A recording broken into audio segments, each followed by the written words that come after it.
एक अंधेरी कुटिया में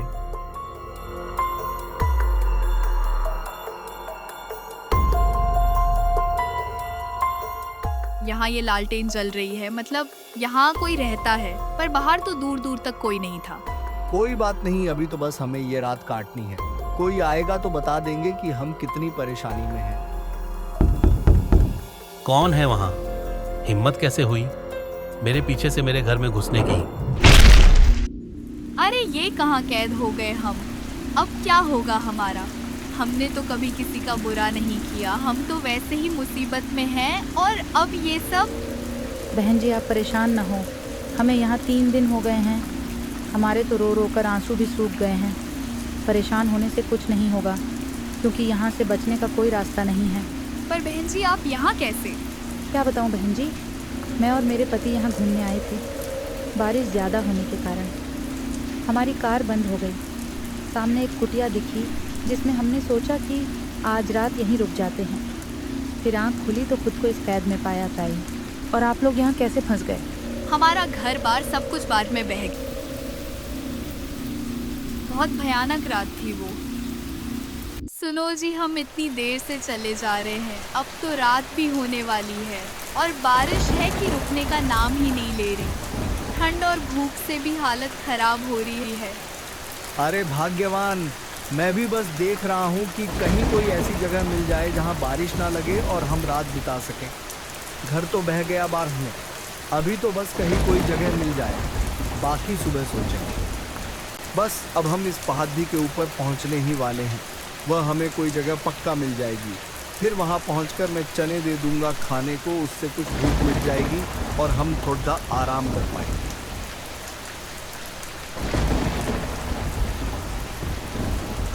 काफी देर चलने के बाद उन्हें जंगल के बीच एक कुटिया दिखती है।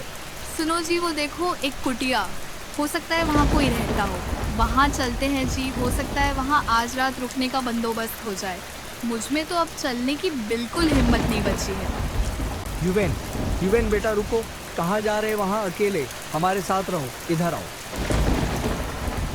चलो वहीं चलते हैं, भगवान करे कि आज रात वहीं रुकने का बंदोबस्त हो जाए। और वो सब उस कुटिया की ओर बढ़ चलते हैं।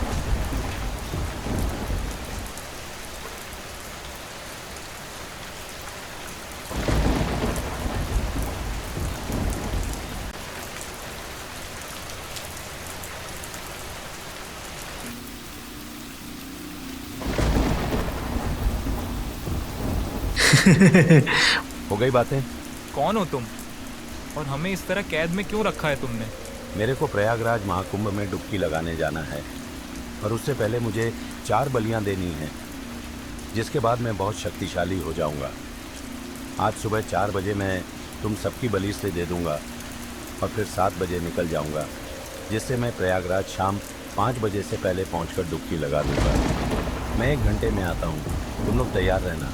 जो बातें करनी है, जितनी करनी है कर लो। नहीं, तुम ऐसा नहीं कर सकते हमारे साथ। प्लीज हमें जाने दो, हम तो वैसे ही बहुत परेशान हैं। जाने देने के लिए थोड़ी न कैद किया है। वो मन ही मन सोचता है कि ऐसे हाथ पर हाथ रख बैठे रहेंगे तो जरूर मारे जाएंगे। हमें बचने के लिए कुछ तो करना पड़ेगा। क्या हुआ जी? अब आप क्या सोचने लगे? यही सोच रहा हूँ कि यहाँ से कैसे निकला जाए। क्या मतलब? मतलब क्या हम यहाँ से बचकर निकल सकते हैं क्या? निकलने का पक्का तो नहीं, पर कोशिश तो कर ही सकते हैं। और आप लोग भी कुछ सोचिए।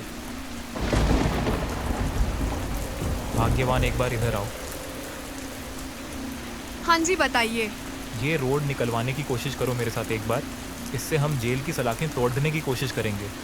फिर वो दोनों उस रोड को निकालने की खूब कोशिश करते हैं, पर उसे निकाल नहीं पाते। पीछे हटो 1 मिनट, एक तरीका और है, देखता हूँ शायद काम कर जाए। फिर वो पैरों से दीवार का सहारा लेकर खूब जोर लगाता है और अचानक से वो रोड टूट जाता है। ये आवाज़ कैसी? सब ठीक है ना? हाँ भाई साहब, सब ठीक है। बस अब निकलने की तैयारी करो। मतलब? बस देखते जाओ भाई साहब।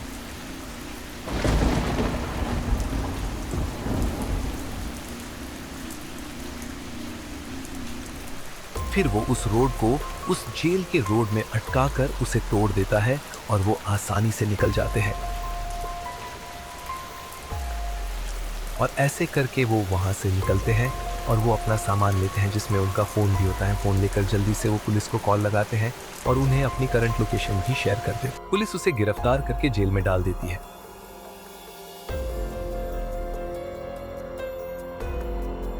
जाने दो मुझे, तुम्हें नहीं पता कि मैं कौन हूँ। मैं तुम्हें भी नहीं छोड़ूंगा। चुप कर बदतमीज, मुझे सब पता है कौन है तू। साधु का भेष बनाया है तो क्या पहचान में नहीं आएगा? तू एक आतंकवादी है और तेरा नाम मुश्ताक है और तू यहाँ सिर्फ और सिर्फ आतंकवाद फैलाने आया है। अब तो तू गया, अब नहीं बच पाएगा तू। जितना चिल्लाना है चिल्ला ले।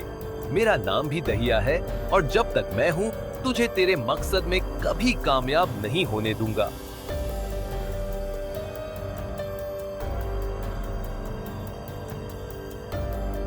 आपको शायद पता नहीं है कि जिसको आपने ने पकड़वाया है वो कोई साधु वाधु नहीं है, बल्कि वो बाहर से आया हुआ एक खूंखार आतंकवादी है जिसे हम पिछले 7 महीने से तलाश रहे थे और आपकी बहादुरी से हम इसे गिरफ्तार कर पाए हैं, जिसके के लिए सरकार आप लोगों को 1-1 लाख रुपए बतौर इनाम देगी।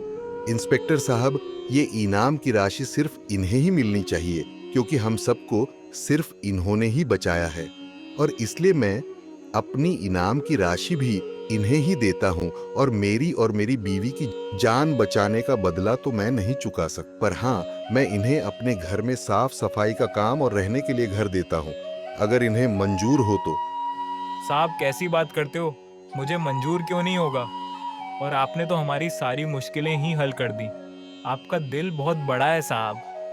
तो ठीक है, फिर चलो हमारे साथ। चलो, अच्छा है, सब ठीक हो गया।